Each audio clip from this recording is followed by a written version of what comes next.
Meu nome é Flávio Steinbock, eu sou reumatologista pediátrico e nós vamos falar hoje sobre a síndrome inflamatória multissistêmica pediátrica ligada ao Covid-19. A gente chama de MIS-C, SIMP, né, que seria o nome em português, e às vezes eu vou alternar uma coisa ou outra. Aqui não tem um conflito de interesse em relação a essa apresentação. Vamos começar falando um pouquinho sobre Covid em pediatria. Então, a maioria das crianças ela é assintomática ou oligossintomática, mas elas podem desenvolver manifestações clínicas graves. Na União Europeia, apenas 2,1% dos casos confirmados laboratorialmente estavam na faixa de 0 a 14 anos, embora as crianças fossem menos testadas. Existe pouca probabilidade de infecção ou pouca probabilidade de desenvolver sintomas graves? É uma pergunta, né? Porque a transmissibilidade parece ser baixa em crianças, né? E nas crianças o dano parece ser mais associado à imunidade inata, né? Um quadro clínico, então, que se caracteriza por uma tempestade de citocinas semelhante à síndrome de ativação macrofágica induzida por vírus. A gente vai voltar a falar nisso já na patogênese. Por que as crianças ficam menos doentes? Na verdade, não se sabe bem ao certo, mas algumas coisas são importantes, né? A presença dessa forte imunidade inata, uma imunidade adaptativa, digamos assim, mais fraca em relação aos adultos, isso pode contribuir, então, para um maior clearance viral, portanto, com menor dano inflamatório mediado por linfócitos. Talvez o microbioma, com infecções associadas, que a gente tem visto, né? E a expressão diferente do adulto em relação também ao ACE2, ao receptor ACE2. Isso pode, então, afetar a suscetibilidade e a evolução clínica. Bom, nós vamos começar, então, com 2 casos clínicos. O primeiro caso, né, é um menino de 1 ano e 8 meses que iniciou um quadro de febre alta, exantema generalizado, hiperemia em dorso de mãos e pés, hiperemia ocular e labial. Esse quadro teve início no dia 15 de março de 2020, ano passado, bem no início aqui do nosso isolamento, quando começou o isolamento aqui no Brasil, né? E esse menino foi, né, diagnosticado com uma doença de Kawasaki. Durante a sua internação, né, exames mostraram que realmente ele apresentava uma das complicações mais temidas de Kawasaki, aneurisma coronariano. Então, vários aneurismas coronarianos, inclusive aneurismas gigantes, com Z-score acima de 10, aqui com 12,8, em várias localizações, né? Então, né, tratava-se de uma criança com uma doença de Kawasaki que foi refratário a 2 doses de gama-globulina, né? Não tinha um laboratório sugestivo de SAM associado à doença de Kawasaki, mas apresentava um grave comprometimento coronariano. Então, como eu falei, esse quadro teve início no dia 15 de março do ano passado, 2020, logo no início do isolamento social, preconizado, né, pelo Ministério da Saúde. E, né, quando a gente vai colher a história, a gente viu que os pais tiveram um quadro de febre alta por 48 a 72 horas, né, no início do dia 14 de março. E no dia 21 de maio, então, quer dizer, depois que a criança já tinha tido alta, nós conseguimos ver que essa criança tinha IgM e IgG positivas para a Covid-19. Então, era uma criança que preenchia critérios diagnósticos para a doença de Kawasaki, mas também para a síndrome inflamatória multissistêmica, para MIS-C.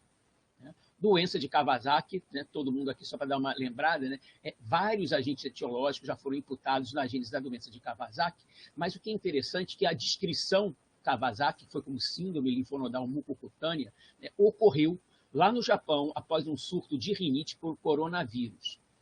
Então, o coronavírus, né, de alguma maneira, já teve implicado na gênese da doença de Kawasaki.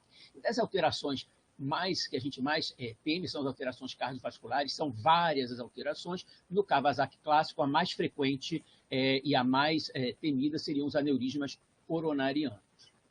Outras manifestações existem, mas, por exemplo, diarreia, dor abdominal, não são comumente vistos no Kawasaki do dia a dia, né? Mas isso mudou, como a gente vai ver já, depois do início da síndrome, do surgimento da síndrome inflamatória pós-Covid. A meningite asséptica também é muito comum na doença de Kawasaki, a gente também tem visto muito na MIS-C, então por isso eu chamei a atenção aqui, grifando aqui.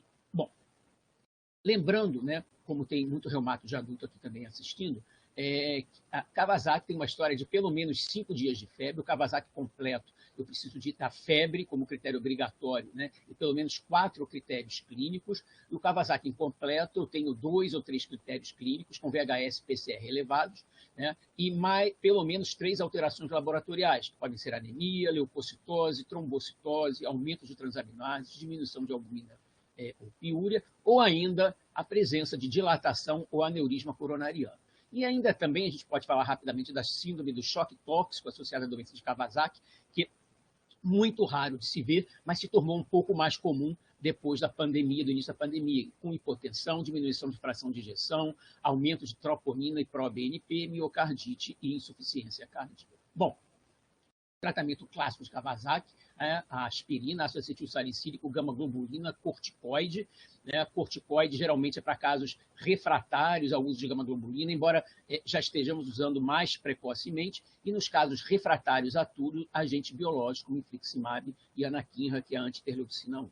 A falta de tratamento adequado, obviamente, vai levar a complicações, e as mais temidas, como comentamos, aneurismas coronarianos. O segundo caso clínico é uma paciente de 8 anos do sexo feminino que internou com um quadro de febre, muito sintoma de trato gastrointestinal, dor abdominal, vômitos, semelhante muito a um abdômen agudo. O ecocardiograma mostrava uma miopericardite. Essa menina recebeu gama-globulina, aspirina, clexane e corticoide. Precisou pulsar com corticoide, necessitou de VMI, aminas vasoativas. Ela tinha o PCR em tempo real negativo, mas teste rápido positivo, bem como as sorologias, tanto IgM como IgG, para o Covid-19. Então, essa menina, por exemplo, ela preenchia critério para síndrome inflamatória multissistêmica, mas não preenchia critério para a doença de Kawasaki. E aí, a gente pode fazer como se fosse, no início, uma cronologia, a gente pode contar a história da síndrome inflamatória multissistêmica pediátrica associada ao Covid-19. E tudo começou aqui nessa data, 7 de abril, quando o primeiro artigo foi publicado, mostrando um lactente de 6 meses, com um quadro de Kawasaki típico, com PCR negativo, mas que se positivou durante a internação. E daí, vários, então, ali foi nos Estados Unidos, aqui na Itália, então eles já chamam a atenção também aqui, em abril de 2020, o aumento da frequência de crianças afetadas pela doença de Kawasaki. De repente, muitos casos de Kawasaki inesperados.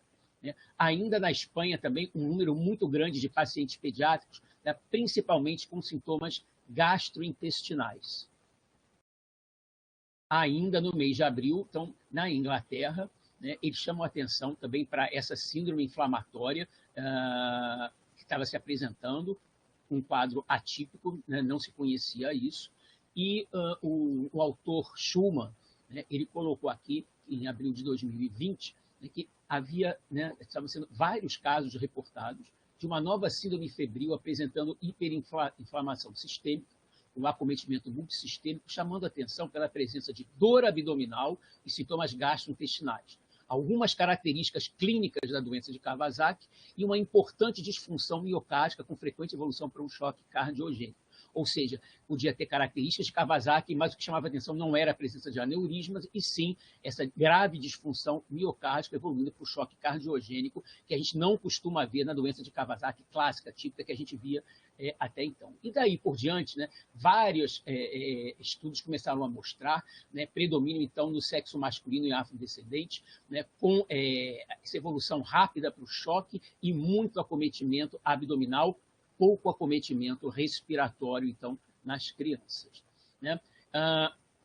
E na Inglaterra surgiu a primeira definição, então, lá eles falam PIMIS, que é a síndrome inflamatória multissistêmica pediátrica, então é o critério, aqui é o critério, essa febre persistente, incluindo, obviamente, outras causas, e a presença de um PCR positivo ou negativo, porque na época ainda não se contava com as sorologias ainda todas disponíveis. E daí começaram a aparecer uma série de artigos, eu vou chamar a atenção do que é mais importante, aqui menos de 50% dos pacientes com sintomas respiratórios, e esse artigo daqui, que eu acho que é um artigo pivotal, mostrando, lá em Bérgamo, no epicentro da pandemia na Itália, que houve um aumento de 30 vezes nos casos, na frequência de doença de Kawasaki ou Kawasaki-like, comparando-se com o mesmo período nos 5 anos anteriores. E chamando a atenção que as crianças eram mais velhas do que a faixa etária comum do Kawasaki, alterações cardíacas e muita gente com um laboratório sugestivo da síndrome de ativação macrofágica. E chamando também a atenção aqui da associação com o vírus, com SARS-CoV-2. Ainda nessa nessa linha, enquanto a gente conseguia acompanhar, né, mostrando então que, enquanto Kawasaki, geralmente uma doença de lactente pré-escolar, a gente estava vendo que a síndrome inflamatória multissistêmica, muitas vezes preenchendo também os critérios diagnósticos para Kawasaki, já era mais frequente numa faixa de crianças maiores e adolescentes, e mais uma vez chamando atenção para a frequência de dor abdominal, da diarreia e outros sintomas do trato gastrointestinal. Bom, aqui também chamando atenção, né, para a possibilidade da síndrome do choque tóxico e da doença de Kawasaki atípica, a MIS-C, né, mais artigos chamando atenção sobre a importância do comprometimento do trato gastrointestinal, e a gente pôde ver aqui no Brasil, mesmo no Rio de Janeiro, algumas crianças que foram operadas, né, fizeram uma laparotomia branca, não era apendicite, né, chamando mais uma vez a atenção lá na França de miocardite, até que esse artigo também pivotal, que foi um artigo em junho do ano passado, a primeira casuística grande de síndrome inflamatória multissistêmica, né, de casuística norte-americana. Bom, a gente no início conseguiu então acompanhar, né, e agora no meio de julho, se a gente colocar PIMS-TS, né, ou seja, aquela síndrome inflamatória como se chamava na Inglaterra, temporalmente associada ao Covid-19, né, você já tem 533 artigos. Se eu colocar MIS-C, né, 531 artigos, e um ou outro 585 artigos. Então, né, essa história que a gente pôde acompanhar, agora está muito difícil a gente acompanhar pela quantidade de artigos, mas aqui no Brasil nós não ficamos atrás, né? Logo houve uma nota, um documento conjunto liberado pela Sociedade Brasileira de Reumatologia, Sociedade Brasileira de Pediatria, junto ao Ministério da Saúde e a OPAS, alertando os pediatras em relação a essa síndrome, né? Publicamos também, né, junto com o comitê, o Departamento de Infectologia da Sociedade Brasileira de Pediatria, um documento científico, né, uma nota de alerta em relação à MIS-C. Né? E daí, depois dos critérios ingleses, né, surgiram dois critérios, né, que a gente tem utilizado mais. A gente prefere, né, particularmente, da Organização Mundial de Saúde ao CDC. Né? Então, esses critérios mostram que a idade vai de 0 a 19 anos, com uma febre de pelo menos 3 dias, e aqui no CDC é febre. Né? Então, febre de 1 ou 2 dias já poderia entrar no diagnóstico, mas a gente prefere essa febre de pelo menos 3 dias, né? Presença de alterações sistêmicas, tanto clínicas quanto laboratoriais, a gente já vai falar dessas, obviamente excluir outros diagnósticos, como sepsis, síndrome do choque tóxico, né? E uma evidência de uma infecção que pode ser por PCR, pela sorologia, né? Ou até apenas pela história epidemiológica de contato prévio. Vamos falar então um pouquinho aqui da MIS-C, como eu falei, tem 5 em português, que é a síndrome inflamatória multissistêmica, mas a gente costuma falar aqui a MIS-C. Né? Então, a patogênese parece existir, né, dentro das hipóteses, um efeito direto da infecção, né? O vírus tem um tropismo para células endoteliais, né? E uma imunodesregulação pós-infecciosa, com uma ativação exagerada do sistema imune. E essa hipótese era corroborada pela boa resposta ao tratamento anti-inflamatório e imunomodulador, sem o uso de antivirais nas crianças, né? E o quadro clínico é tardio em relação aos picos da curva da pandemia, né? E existe uma positividade de IgG, tá? E não IgM na sorologia, e geralmente o PCR também é negativo. Ou seja, né, isso aqui é uma curva muito bonita, mostrando lá na Inglaterra, na primeira onda. Então, essa primeira onda foi em adultos, né? E a MIS-C vai aparecer na faixa etária pediátrica 3 a 4 semanas depois, acompanhando essa mesma onda. Então, mostrando que provavelmente, né, é um processo pós-infeccioso. Né? E por isso, então, a gente já muitas vezes ou frequentemente encontra a sorologia IgM negativa, vai ter IgG positiva, e o PCR em tempo real também, usualmente, é negativo. A gente também não pode deixar de falar, porque muitas dessas crianças vão desenvolver, né, a síndrome da tempestade de citocinas, né? Existe uma liberação excessiva ou descontrolada de citocinas pró-inflamatórias, né, na síndrome de ativação macrofágica. A gente lembra, né, que vários vírus podem, né, existem várias causas, obviamente, reumato, a causa mais frequente é a IJ sistêmica, né, mas a gente vai se deter aqui que o herpes vírus, principalmente o EBV, H1N1, dengue, enfim, vários vírus, né, podem ser desencadeantes da tempestade de citocinas, causando, então, uma síndrome de ativação macrofágica que a gente vê na MIS-C, né?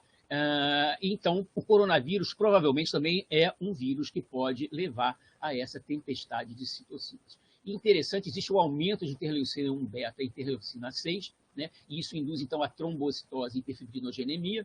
existe uma liberação de ativadores de plasminogênio secundário ao estímulo dos receptores ACE2 pelo SARS-CoV-2, isso não é novidade, né? A gente já vê em adulto também, o aumento do dedímero, mas aqui, isso aqui é interessante, porque parece existir um aumento de ácido hialurônico, que é comum na infância, e isso, né, esse ácido hialurônico aumentado no endotélio parece protegê-lo, né, e com isso, então, diminui a probabilidade de estado de hipercoagulação, ou seja, embora a doença seja, né, induza trombocitose, hiperfibrinogenemia e coagulopatia, a gente vê menos, né, trombose, fenômeno tromboembólico na criança do que no adulto.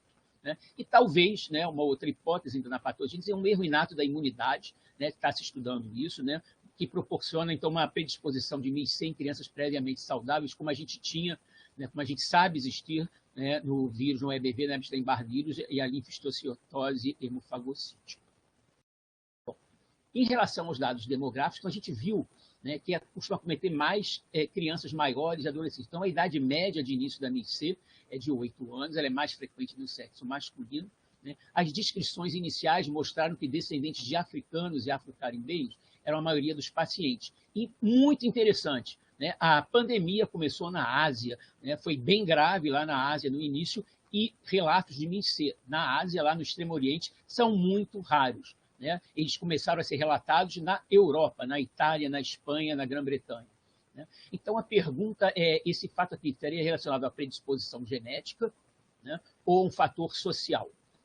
Provavelmente tem um pouco de cada um, mas essa predisposição genética é importante, né, e para explicar por que na Ásia raramente, né, houve casos de MIS-C. Obviamente, existem também comorbidades associadas, como obesidade e asma brônquica, né? E esse slide aqui mostra bem, né, que o predomínio da faixa etária realmente é em crianças maiores e adolescentes dos casos de MIS-C.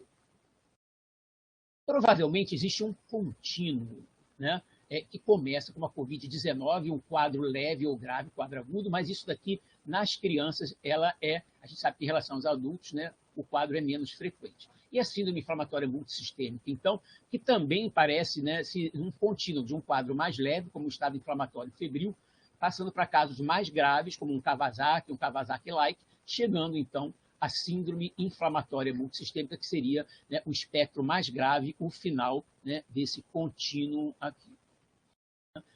Então, né, os quadros de MIS-C, né, em muitos aspectos, são semelhantes à fase tardia da Covid-19 em adulto, com tempestade de citocinas, hiperinflamação, acometimento multissistêmico, com frequentes alterações renais e miocárdicas, além de alterações laboratoriais da ativação macrofágica, tempestade de citocinas. Então, existe aqui, né, muita coisa em comum entre o Kawasaki, a síndrome do choque tóxico e a tempestade de citocinas, confirmado por esse trabalho recente, né, mostrando que, inclusive, em termos de patogenia, de fisiopatologia, né, existem muitas coisas em comum, tanto em termos de citocinas liberadas, como de alterações laboratoriais.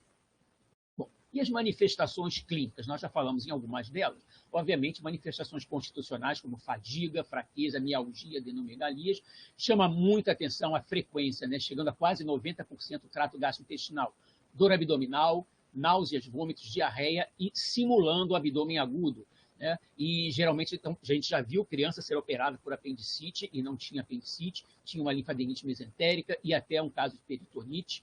Né? Alterações cardiovasculares muito frequentes, choque, hipotensão, insuficiência cardíaca, miocardite, arritmias, o aneurisma, dilatações coronarianas, então aqui são menos frequentes na MIS-C do que eu esperaria encontrar no Kawasaki, derrame pericárdico, disfunção valvular. Né? As alterações dermatológicas também bastante frequentes, exantema, lesões cutâneas, hiperemia conjuntival, edema periorbitário, o edema de mãos e pés e o Chilblain. Bom, trato respiratório, vocês vejam como é menos frequente, né? Principalmente se a gente comparar em relação aos adultos. Então, vai dar dor de garganta, congestão, tosse, dispneia, dor torácica, pneumonia, derrame pleural, né? A síndrome respiratória aguda, alterações neurológicas, cefaleia, confusão, meningite asséptica, irritabilidade, alterações renais menos frequentes, uma injúria renal aguda.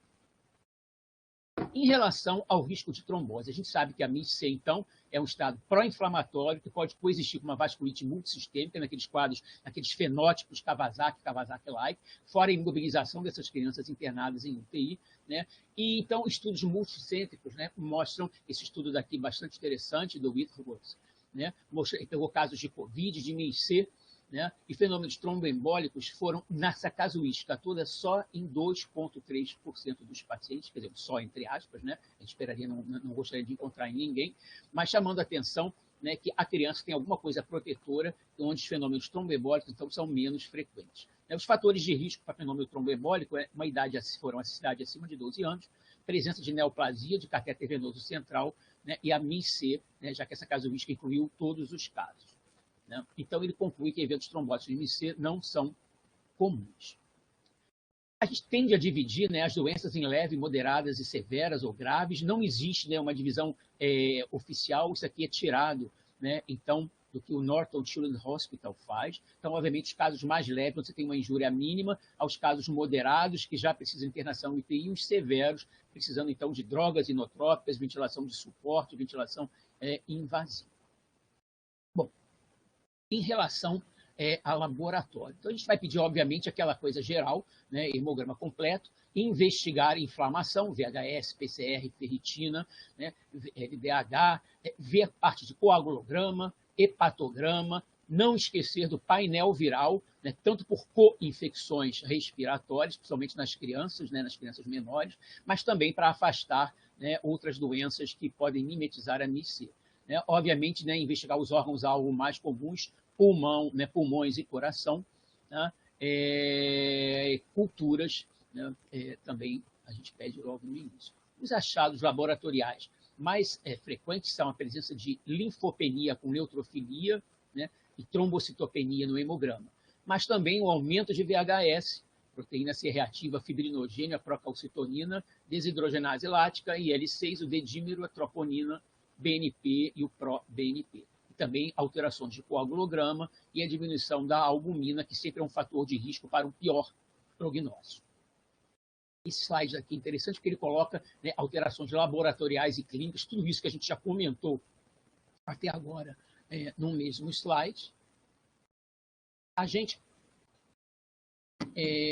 na revista Residência Pediátrica, nós fizemos uma proposta, né, de um fluxograma, um grupo de reumatologistas pediátricos, de um fluxograma para diagnóstico da síndrome inflamatória multissistêmica pediátrica, a gente pode comentar depois, mas é mais ou menos seguindo esses passos que a gente vem falando até agora.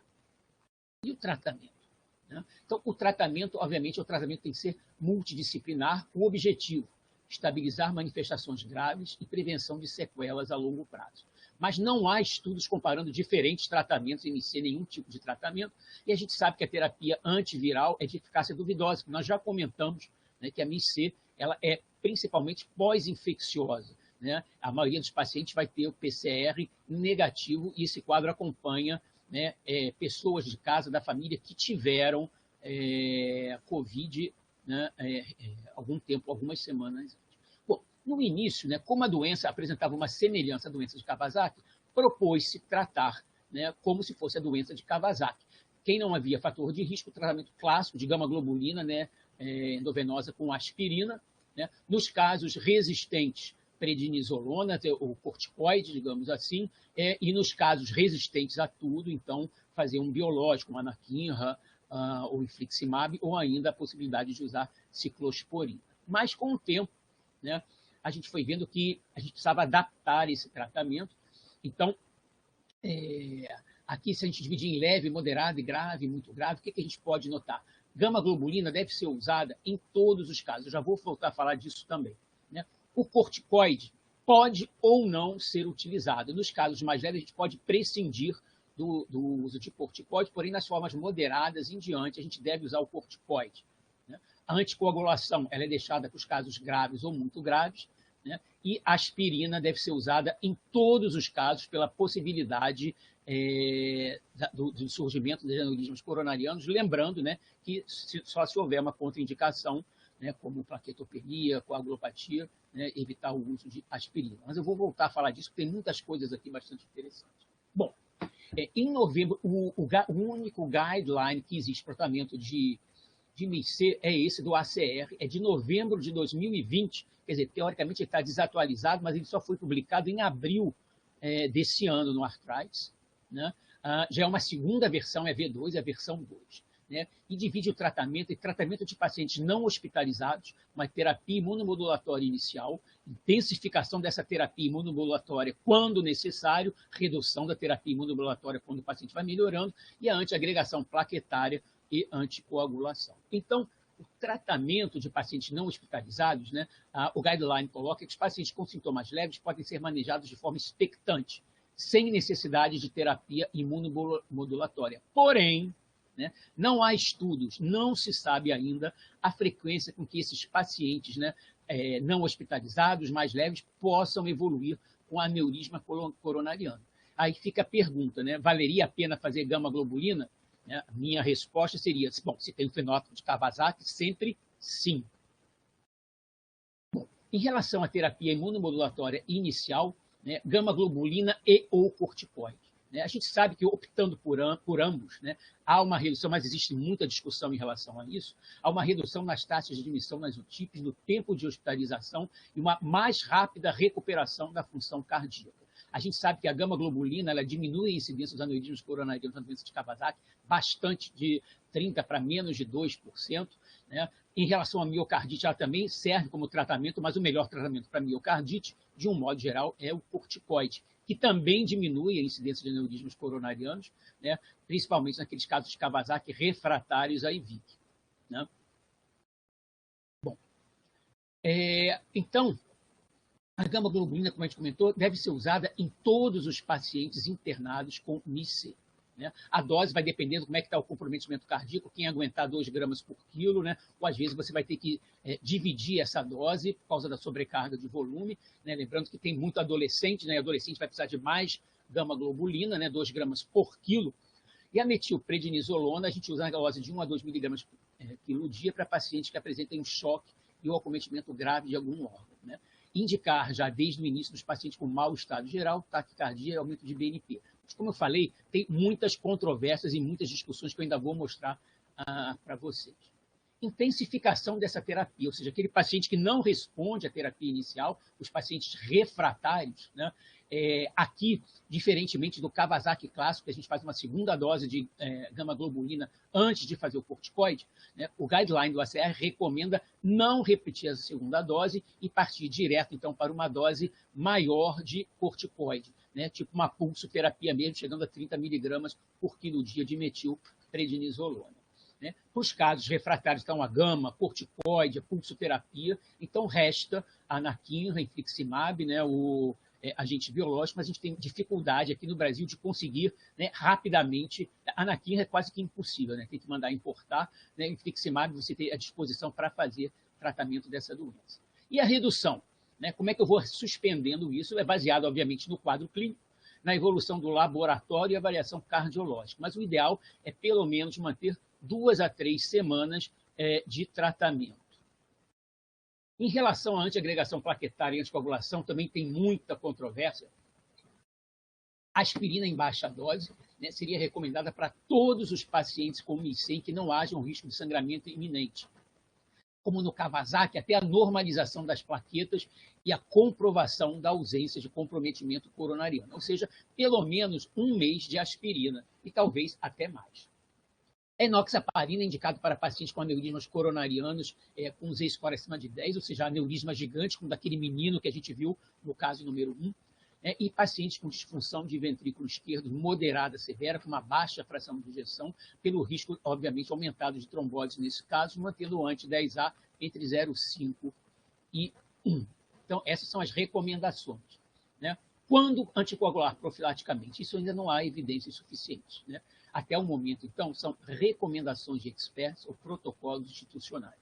Né? Então, a gente sempre propõe, assim, até hoje, eu digo assim, tem muito mais dúvidas do que certezas em relação a MIS-C, principalmente em alguns itens como esse, anticoagular. Pacientes têm sinais ou sintomas de trombose? Então, a primeira coisa. O dedímero aumentado quer dizer um risco aumentado de trombose. A gente viu, então, né, que o ácido hialurônico é um fator protetor no endotélio das crianças. Qual é o risco de sangramento? Qual é o risco trombótico? Vale a pena a profilaxia nas crianças. Né? Então, as indicações sugeridas, né, seriam uma disfunção ventricular esquerda de moderada a grave, a presença de catéter com 2 fatores de risco, né, e pelo menos 4 fatores de risco né, independente de ter o catéter ou não, dos fatores de riscos clássicos que a gente conhece, o uso de catéter venoso, ventilação mecânica, tempo prolongado, imobilização prolongada, tempo prolongado de internação, obesidade, doenças malignas, enfim, né, aquelas fatores de riscos clássicos para fenômenos tromboembólicos. E, recentemente, então, continua, né, digamos assim, essa discussão, né, esse artigo aqui já não é recente, né, mas assim, em relação à profilaxia, né, como anticoagular, heparina de baixo peso molecular seria a opção ideal, já que ela é subcutânea, com essa dose profilática, a gente tem como monitorizar, né, com o anti-10A. Né, mas existe muita controvérsia ainda. Esse autor aqui, por exemplo, né, bem recentemente, do Pediatric Cardiology, ele propõe que todo mundo, ou a maioria dos pacientes, deve receber algum tipo de anticoagulação, quer profilática, quer terapêutica. Então, eu digo assim para vocês, existe algum consenso? Nenhum consenso em relação à anticoagulação. E também não há consenso em relação ao uso só gama-globulina na criança que interna na UTIP, uso só corticoide ou uso gama-globulina com corticoide. Né? Então, vou mostrar aqui alguns artigos que mostram, esse daqui, uma casuística de 40 crianças, né, que mostrou que o uso de ambos desde o início, né, tinha uma recuperação cardiológica muito mais rápida do que o uso da gama-globulina isoladamente. Né? Em Nova York, mostraram novamente como era bom, né, vantajoso usar a gama-globulina com corticoide. Né? Então, na França, também, logo em seguida, mostraram isso aqui nesses artigos. Né? Então, provavelmente, o corticoide parece agir como um potente inibidor da inflamação induzida pelo SARS-CoV-2. Né? E agora, bem recentemente, em julho, saiu no New England, no mesmo número, saíram 2 artigos. Né? Esse primeiro artigo, 614 pacientes de 32 países diferentes, né, com MIS-C, foram estudados de junho de 2020 a fevereiro de 2021, onde eles mostravam que não havia evidências de diferença entre o tratamento com gama-globulina, corticoide ou gama-globulina com corticoide. Ou seja, ficaria a critério do médico indicar gama-globulina, só gama-globulina, corticoide isoladamente ou ambos. Porém, nesse mesmo número, também um estudo bem robusto, 518 pacientes aqui só nos Estados Unidos, e ele veio confirmar o que a gente, né, intuitivamente pensa e que muitos artigos já tinham mostrado, que o tratamento inicial com gama-globulina e corticoide associou-se a um baixo risco para disfunção cardiovascular, menor ocorrência de disfunção do ventrículo esquerdo, menor ocorrência de choque com necessidade de vasopressores e menor necessidade do escalonamento na terapia, ou seja, menor necessidade da gente incluir, por exemplo, o biológico. Mas não alterou o risco de febre persistente ou recorrente e nem a duração de internação na UTIP. Mas, assim, foi muito bom em relação ao coração. Em relação ao prognóstico, então, a maioria dos pacientes com MIS-C vai precisar de terapia intensiva. Isso se associa principalmente aos pacientes mais velhos, às crianças maiores e adolescentes, e com baixos valores iniciais de albumina sérica, como eu já tinha comentado, né, um marcador de mau prognóstico. Mas, né, felizmente, a mortalidade é baixa. A maioria das crianças com acometimento cardíaco severo apresenta boa recuperação nos primeiros 30 dias, embora sequelas cardiovasculares possam persistir em até 15% dos casos, né? E a nossa experiência realmente é que as crianças chegam muito graves, uma disfunção cardíaca muito importante, e a resposta é muito rápida, é muito boa e muito rápida na maioria dos pacientes. Né? Então, há uma necessidade de um acompanhamento multidisciplinar após a alta, lembrando que o eletrocardiograma e o eco são importantes no follow-up, até um ano após o quadro agudo, que a gente desconhece as complicações de médio e longo prazo. A ressonância magnética cardíaca, ela é indicada 2 a 6 meses após o quadro agudo, tá? Em pacientes que apresentaram disfunção miocárdica moderada a severa. Mas, né, recentemente, esse autor publicou que não encontrou anormalidades a médio prazo fazendo ressonância magnética, mas olha só, uma casuística muito pequena, né? Apenas 6 casos de MIS-C. Né? E, né, MIS-C é uma doença candidata como uma causa mais comum de cardiopatia adquirida nas crianças. Infelizmente, no Brasil, a febre reumática ainda vai ser campeã, né? Mas nos países desenvolvidos, né, onde a Kawasaki era a causa mais frequente de cardiopatia adquirida, a MIS-C, pelo menos agora, né, ela é a causa, né, mais frequente de cardiopatia adquirida.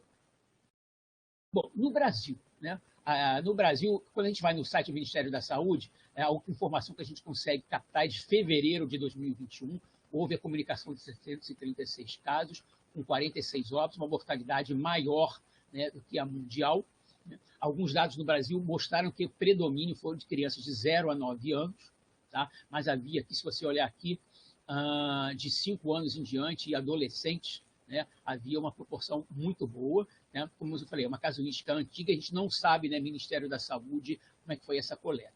Aqui também a maioria dos pacientes era do sexo masculino, exceto na faixa etária de 15 a 19 anos, nos adolescentes maiores. E o nosso primeiro trabalho publicado, nosso, digo assim, brasileiro, né, foi capitaneado pelo professor Arnaldo Prata Barbosa, da UFRJ, e é um estudo multicêntrico, várias UTIs brasileiras, né, um N de 56 casos de MIS-C, da síndrome inflamatória multissistêmica, mostrando, então, né, que havia casos de Kawasaki incompleto, preenchendo os critérios, com disfunção cardíaca aguda comum, síndrome do choque tóxico, ativação macrofágica. A idade média dos nossos pacientes, né, 6 anos, predomínio do sexo masculino, 59% dos pacientes eram não brancos, e mostrando aqui aquilo que nós já chamamos muito a atenção, a frequência do acometimento do trato gastrointestinal, do choque, né, mas os sintomas respiratórios graves em menor frequência, né, e 11% aqui precisaram de ventilação mecânica invasiva. Então, já entrando aqui na fase final aqui do nosso trabalho, da nossa apresentação, o que esses, tem, como eu falei, muitas dúvidas, o que esses pacientes têm? Uma doença semelhante à doença de Kawasaki, ou a doença de Kawasaki, síndrome do choque tóxico da doença de Kawasaki, síndrome do choque tóxico estático do estreptocócico, né? A linfociticose hemofagocítica, síndrome de ativação macrofágica, algum quadro de vasculite. E a gente sabe, né, como o principal confundidor, né, o principal fenótipo do MIS-C, né, muitos pacientes preenchem critérios para Kawasaki, para MIS-C, tem muitas similaridades, sim, em relação à presença da febre, da inflamação multissistêmica, presença de lesões cutâneas, adenomegalia, né, da irritação meningea, aumento das proteínas de fase aguda e a boa resposta ao tratamento com gama-globulina, com ou sem associação com corticoides. Mas há muitas mais diferenças do que similaridades, né? Na idade de acometimento, como nós já comentamos, Kawasaki ele é mais frequente abaixo dos 5 anos e MIS-C nas crianças mais velhas e adolescentes. MIS-C foi rara nos países asiáticos, onde há alta incidência, né, alta incidência da MIS-C e onde a incidência de Kawasaki, né, também é muito alta. Né? Nos Estados Unidos foi mais frequente afrodescendentes e hispânicos, a gente fica naquela dúvida genético-social, né? E lembrando que as crianças menores tendem a apresentar um quadro clínico da doença de Kawasaki e as maiores, né, um quadro de miocardite e choque, e também na própria patogênese existe uma diferença. Ainda, né, a MIS-C, o acometimento frequente e severo do trato gastrointestinal, que a gente não vê com essa frequência na doença de Kawasaki, acometimento renal e menos critérios clássicos de Kawasaki, a gente não vê, né, é raro você ver acometimento renal da doença de Kawasaki. Então, o que chama a atenção da MIS-C, então, é basicamente, né, esse acometimento severo do trato gastrointestinal e a disfunção miocárdica moderada a severa, que é muito mais frequente que a gente conta no Kawasaki, onde a gente espera contar mais frequentemente, né, os aneurismas coronarianos. Né? Também é laboratório é diferente, né, apresenta bastante diferenças, né, e a gente conclui, então, que a MIS-C, né, essa é uma pergunta, é a doença de Kawasaki desencadeada pelo SARS-CoV-2 ou é uma síndrome diferente? Né? Então, trabalhos mostrando, desculpa, eu vou voltar aqui, né, tinha umas setinhas aqui que desapareceram, né, mas mostrando que existe uma diferença muito grande, né, na maioria das manifestações, quando eu pego um grupo Kawasaki clássico com Kawasaki associado a MIS-C. Então, o que a gente conclui disso? Né? Que a infecção pelo SARS-CoV-2 pode levar a 2 quadros inflamatórios distintos. Né? Um fenótipo de doença de Kawasaki e o motivo da nossa aula, então, que é a SIMP, né? A síndrome inflamatória multissistêmica, ou síndrome, como tem o nome na Inglaterra, nos Estados Unidos, MIS-C, PIMS-TS, né? Associado temporalmente ao SARS-CoV-2. Né, e já acabando aqui, então, tão confuso quanto esse congestionamento condicional. Eu abri aqui, né, a síndrome inflamatória multissistêmica que está associada à tempestade de citocinas, pode estar associada ao Kawasaki completo, incompleto, atípico, ao choque, síndrome do choque do Kawasaki, a síndrome do choque tóxico, estrepto ou estafilococci, né, e o take-home message, né, são as dúvidas. Né, como eu falei, são dúvidas e não certezas. Na fisiopatologia da doença existe uma predisposição genética, qual foi a evolução, qual é a evolução dos pacientes que não foram tratados, né, daqueles casos mais leves, tiveram sequelas tardias, quais são as sequelas a longo prazo da MIC, existe risco de recorrência, e a vacinação nas crianças que tiveram MIC. Né? Como é que a gente vai saber? A gente sabe que a gente deve postergar, né, a princípio, pelo menos 3 meses. Né? Então, eu gostaria de agradecer a atenção de vocês e aguardo vocês na parte das perguntas, para a gente poder tirar as dúvidas, obviamente, que eu saiba e que sejam esclarecidas. Muito obrigado.